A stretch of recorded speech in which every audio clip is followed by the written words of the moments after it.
Today we're diving into 4 Jefferson nickels that might be hiding in plain sight in your collection: the 1975, 1985, 1962, and 1946 specimens. While most of these coins spend their days in pocket change or forgotten in drawers, certain varieties and conditions have transformed these ordinary 5-cent pieces into treasures worth hundreds, even thousands of dollars. Let's explore what makes these specific years so special and how you might identify a valuable specimen in your own collection. Let's start with the 1975 Jefferson nickel. At first glance, this coin seems completely unremarkable. It's one of the most common dates you'll find in circulation. However, hidden among the millions of regular strikes are some extraordinary varieties that have caught the attention of serious collectors. The mid-1970s was an interesting period for American coinage.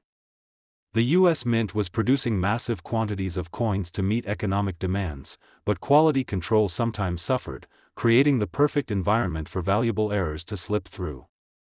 The most significant 1975 nickel variety collectors should be aware of is the no-S proof coin. Proof coins are specially made for collectors with polished dies and planchets, typically bearing an S mint mark indicating they were struck at the San Francisco Mint. In 1975, a small number of proof nickels were somehow released without the S mint mark, creating an instant rarity. These coins were only discovered years later when sharp-eyed collectors noticed something unusual about their proof sets.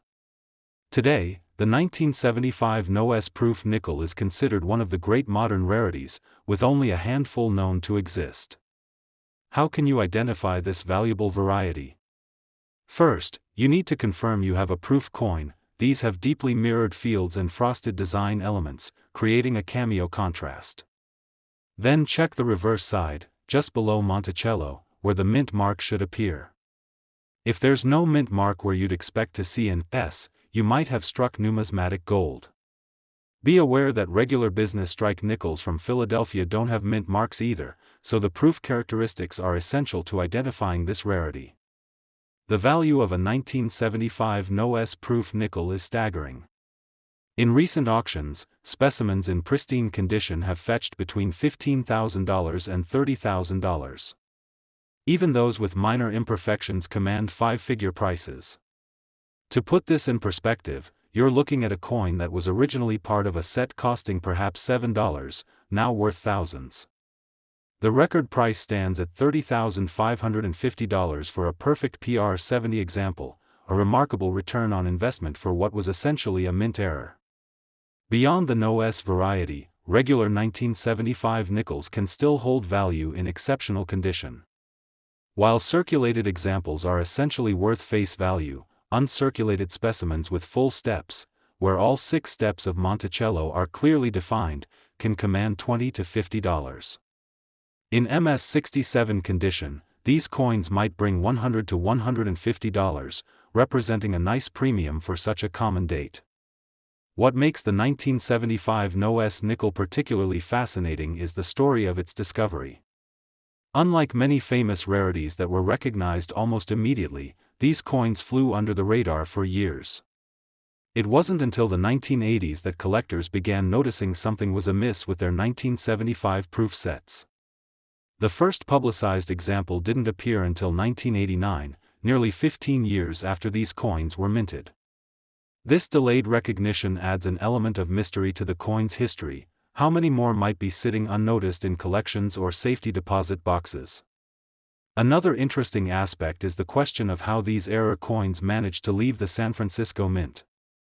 The most widely accepted theory is that a single die pair was prepared without the mint mark and used for a brief production run before the error was discovered. Given the quality control procedures at the Mint, it's remarkable that any of these entered the marketplace, making their survival even more remarkable. Condition plays a crucial role in determining the value of any 1975 nickel, but especially for the no-S proof variety. Since these were specially made for collectors, most surviving examples are in excellent condition. However, contact marks, hairlines, or toning can significantly impact value. A PR66 example might bring around $15,000, while a perfect PR70 specimen could double that amount. For regular strike 1975 nickels, the full steps designation is critical. Coins without this designation typically trade for minimal premiums even in high grades. The market for 1975 no-S nickels has remained strong over the decades, with serious Jefferson nickel collectors and error coin enthusiasts competing for these rare specimens. They represent one of the few modern coins that can legitimately be called rare, with perhaps fewer than 20 examples known to exist today. This extreme scarcity, combined with the coin's fascinating backstory, ensures continued demand from advanced collectors. If you're checking your collection for this valuable nickel, remember that authentication is essential. Due to the high value, counterfeits exist, though they're relatively uncommon. Reputable third-party grading services like PCGS or NGC should be used to verify any potential example. These services will not only confirm authenticity but also provide an accurate grade that significantly affects market value. The 1975 Jefferson nickel teaches us an important lesson in numismatics: sometimes the most valuable treasures are hiding in plain sight. What appears to be an ordinary coin from a common date can, under the right circumstances, become one of the most sought-after rarities of its era. This is why experienced collectors always encourage others to examine their coins carefully. You never know when you might discover something extraordinary in an unexpected place. Now let's turn our attention to the 1985 Jefferson nickel, a coin that perfectly demonstrates how condition alone can transform an ordinary date into a significant collector's item. While 1985 nickels flooded circulation by the millions, with over 1 billion produced across the Philadelphia and Denver mints, finding one in truly exceptional condition is another matter entirely. The real story here isn't about mint errors or missing mint marks, but about the pursuit of perfection, specifically, the elusive full steps designation that separates the common from the extraordinary. The mid-1980s was a period of transition for the U.S. Mint. Production demands remained high, but there was a growing emphasis on efficiency that sometimes came at the cost of striking quality. Jefferson nickels from this era often suffer from weak strikes, particularly on the reverse where Monticello's intricate details are located. The steps leading up to the building were notoriously difficult to bring up fully during the striking process. This inherent weakness makes finding a 1985 nickel with complete, uninterrupted steps a genuine challenge for collectors. It's not that the mint didn't try; the design itself, combined with the hardness of the nickel-copper alloy and the high-speed production methods, made achieving full-step definition exceptionally difficult. So, what exactly makes a 1985 nickel valuable? It all comes down to those 6 steps on Monticello. A full steps, FS, nickel requires all 6 steps to be distinct, complete, and unbroken by any weakness, smudging, or machine doubling. They should appear as sharply defined horizontal lines, fully separated from each other and from the base of the building. This level of detail demands a perfect strike, pristine dies, and a coin that never saw circulation. Most 1985 nickels you'll encounter show only 3 to 4 steps at best, with the lower steps often merged into a blurry line. Finding one with all 6 steps clearly defined is like finding a needle in a haystack. Identifying a full steps 1985 nickel requires careful examination. You'll need good lighting and ideally a 5x magnifying glass or loupe. Focus intensely on the reverse, just above the words, 5 cents. Tilt the coin slightly to catch the light. This helps reveal any subtle weaknesses in the step definition. Look for sharp, crisp lines running horizontally. Each step should be distinct from the next, with no merging or softness. The vertical lines separating the steps should also be clear. Be aware that cleaning or damage can sometimes mimic full steps, so authentic, original surfaces are crucial.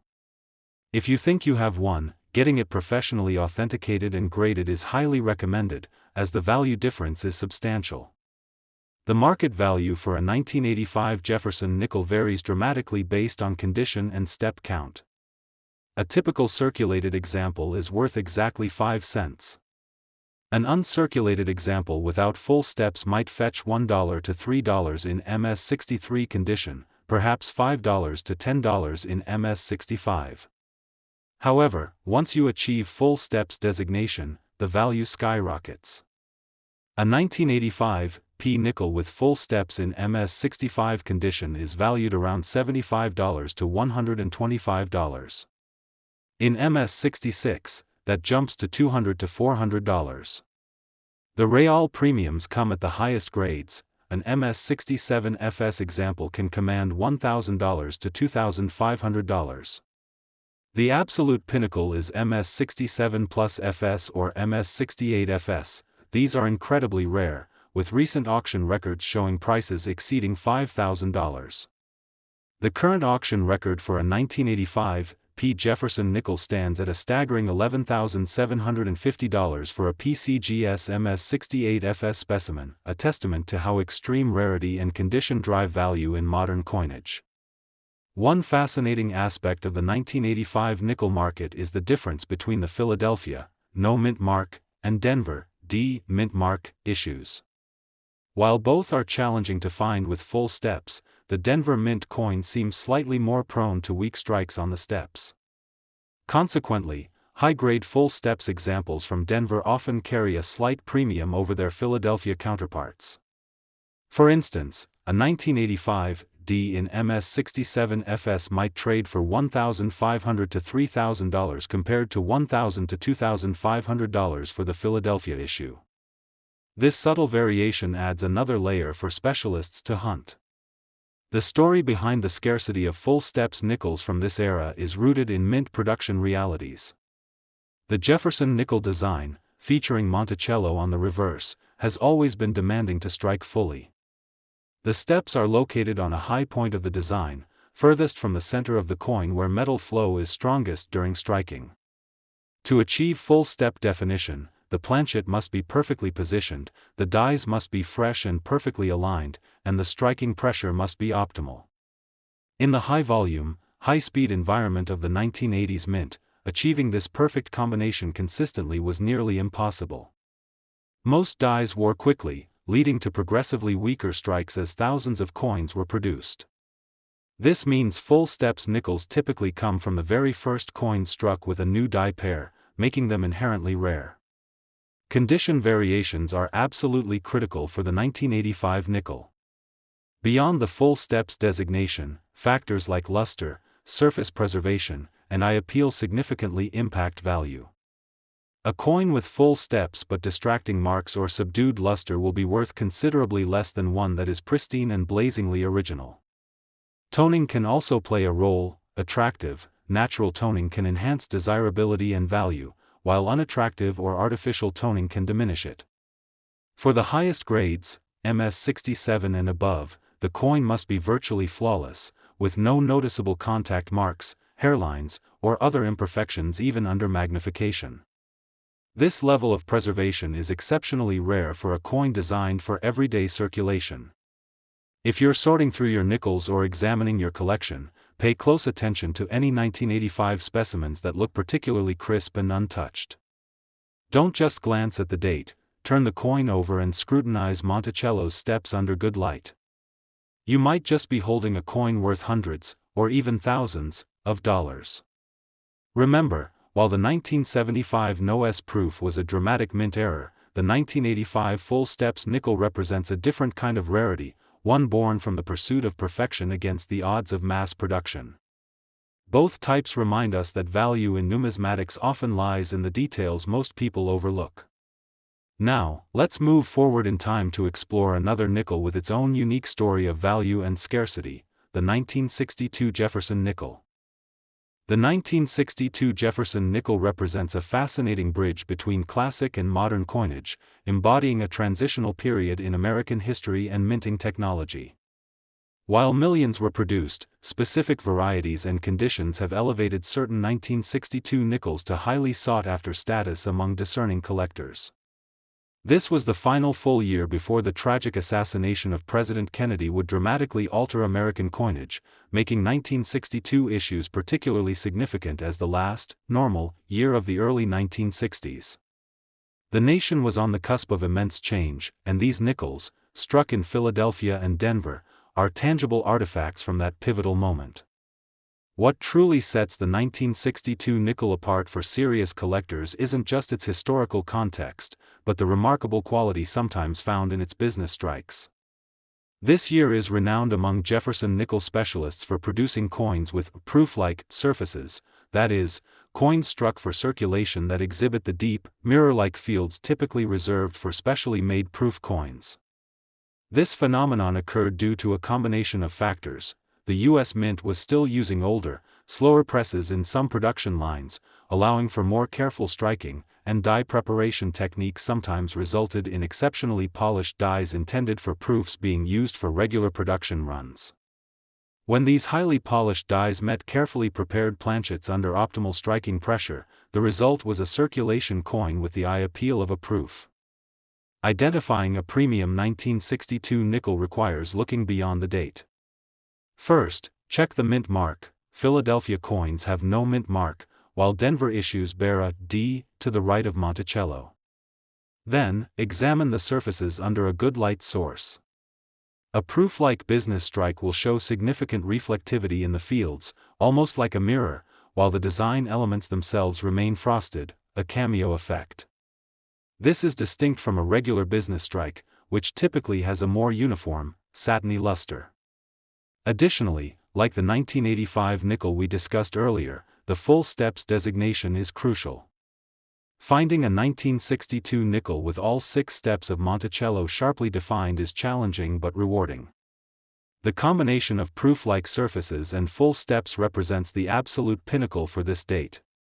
The market value for 1,962 Jefferson nickel spans a wide spectrum, heavily dependent on mint mark, condition, and those special characteristics.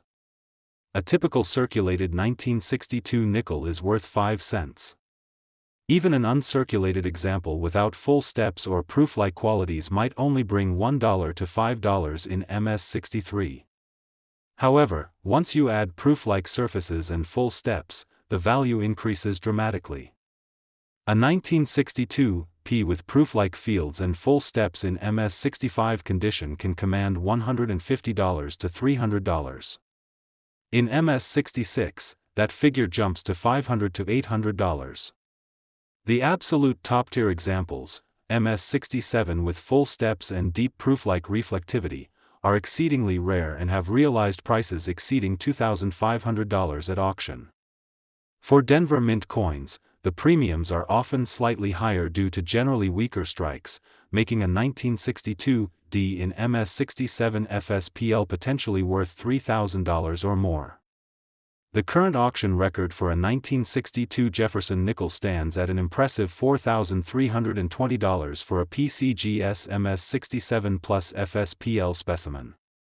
Beyond the proof-like business strikes, the 1962 nickel has another ace up its sleeve for variety collectors, a significant double die obverse. This variety, known as FS 101 or FDO 001 in some references, shows clear doubling on the motto, "In God We Trust," and the word "Liberty." The doubling is most evident on the letters TRUS of trust and BR of liberty, where you can see a distinct, separated second image to the south, downward, of the primary lettering. This doubling occurred during the die creation process when the working die received an impression from the hub that was slightly misaligned.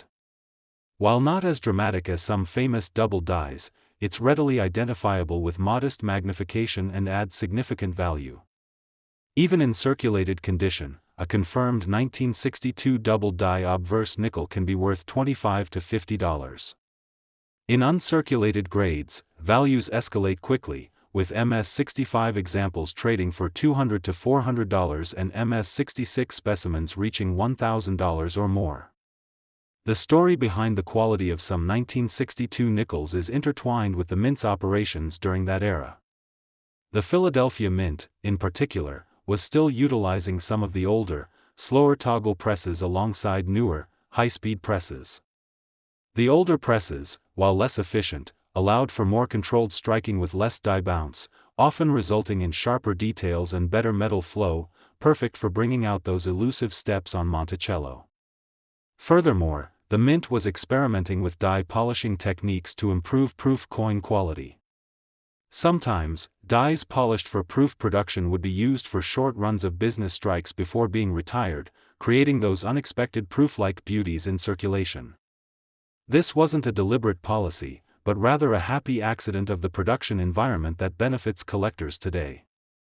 If you're examining your collection or sorting through older nickels, give the 1962s a second look. Don't just glance at the date, tilt the coin under a good light and check for that unexpected mirror shine in the fields. Then, carefully inspect Monticello's steps with magnification. You might discover a coin worth far more than its face value, a beautiful artifact from a transitional year in American history, struck with a level of care that makes it stand out from the millions of its more ordinary counterparts. The 1962 nickel reminds us that value isn't always about dramatic errors or extreme rarity. Sometimes, it's about exceptional quality born from a unique moment in time.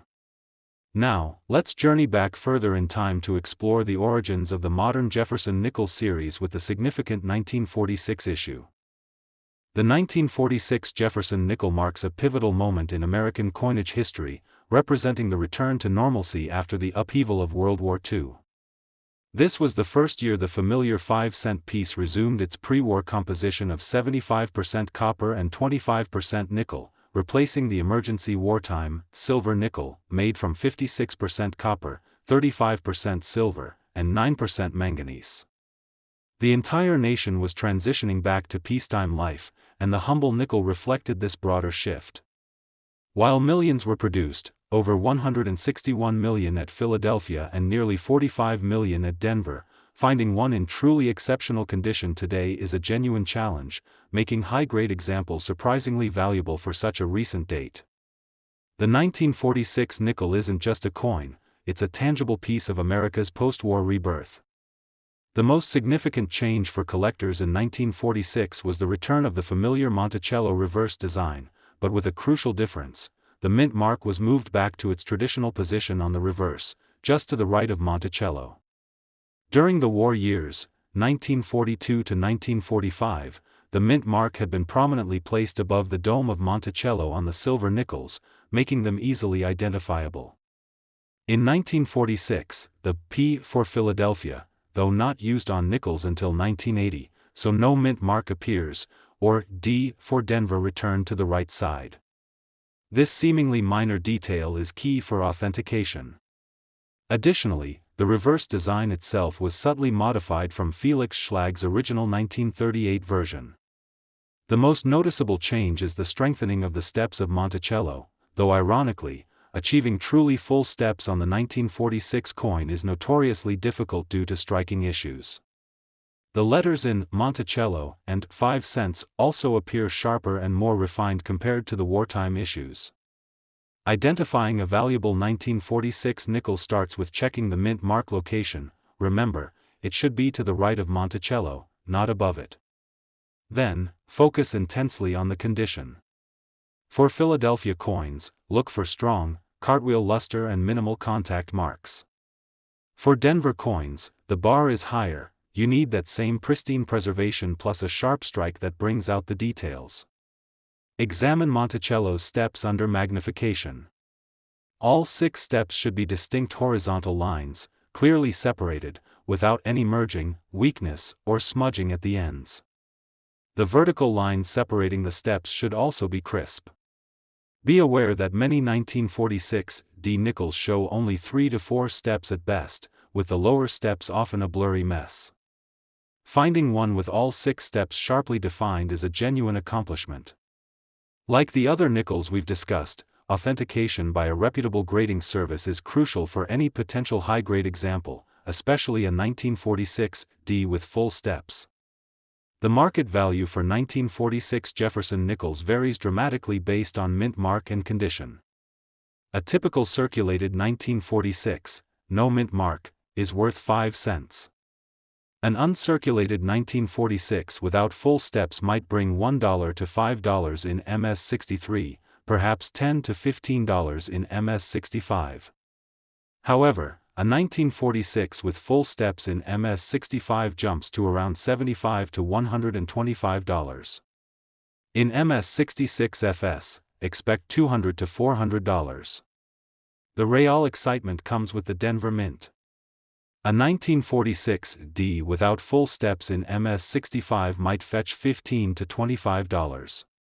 But a 1946 D with full steps? That's where values escalate rapidly. In MS-65 FS, you're looking at $400 to $700. In MS-66 FS, the range is $1,500 to $3,000. The absolute top-tier examples, MS-67 FS, are incredibly rare and highly coveted. The current auction record for a 1946 D Jefferson nickel stands at a staggering $14,100 for a PCGS MS-67 FS specimen, a price that rivals many classic 19th-century rarities. For comparison, the record for a Philadelphia 1946 in MS-67 FS is around $2,500, highlighting the massive premium for the Denver issue.